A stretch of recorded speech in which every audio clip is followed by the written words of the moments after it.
Look closely at this final plate.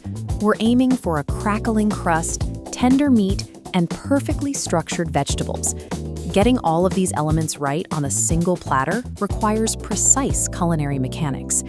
The challenge is achieving competing textures, rendering a heavy layer of fat for maximum crunch while protecting the delicate bite of fresh bell peppers, all originating from the exact same cooking vessel. To pull this off, your preparation must be absolute. Before you even touch the stove, every component must be ready.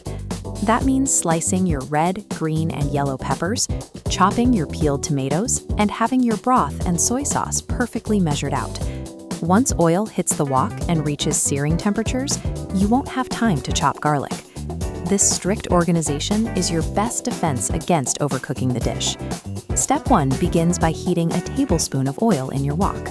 We drop the duck breasts, aiming the skin side down, exposing them immediately to high heat. This diagram shows thermal rendering. Intense heat waves push upward into the skin, melting the subcutaneous fat into liquid that flows out. But dropping the temperature creates a physical barrier. Escaping moisture is trapped underneath, and the skin steams instead of frying. A golden crust requires constant, aggressive evaporation. Keep the heat high so the fat renders out unhindered and the meat cooks through cleanly. Once it's done, pull the duck out and set it aside to stay warm. At this point, the wok holds a massive volume of liquid duck fat. We have to pause the cooking process to address it. This graphic illustrates why you must physically pour off the excess fat.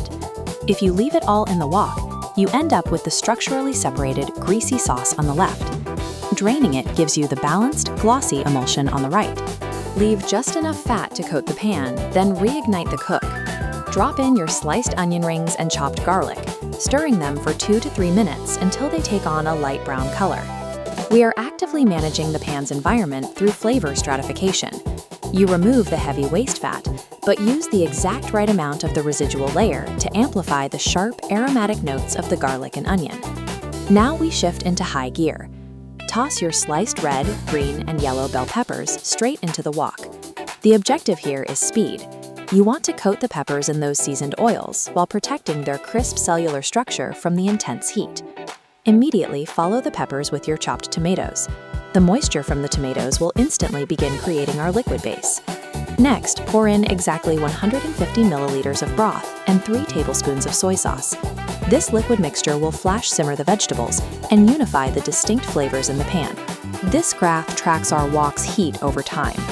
Notice the strictly bounded 120-second safe zone. You must simmer the liquids for a maximum of 2 minutes before the vegetables experience cellular degradation. If you leave them simmering any longer, the peppers will collapse. You will lose both their bright tricolor aesthetic and their physical bite. Getting this sauce right means executing a high-speed, controlled thermal reaction.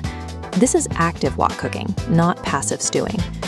While your tricolor sauce finishes, the duck breast undergoes a mandatory resting period away from the heat to achieve pressure equalization. Cooking tightens the internal muscle fibers, pushing moisture to the center. Resting allows those fibers to relax, redistributing and locking the juices deep inside the meat so they don't bleed out onto your cutting board. Slicing the rested meat into medallions reveals a sharp textural contrast, the blade cracking cleanly through the rigid crust into the tender duck underneath. Exercising patience during the mandatory resting phase is the only way to harvest the properly engineered protein you built in step 1. And now we build the final architecture. Start by laying down a bed of warm, pre-cooked rice noodles to serve as the structural base for the dish. Spoon the vibrant pepper and tomato broth directly over those noodles. The starch will act like a sponge, allowing for maximum flavor absorption. Finally, lay your thick, crispy duck slices carefully on top of the vegetables. You want to ensure that the golden skin remains elevated entirely above the broth to protect its crunch. Bringing these contrasting elements together in one pan is a triumph of strategic timing and heat management. If you want to master more engineered meals like this, hit subscribe and join us next time.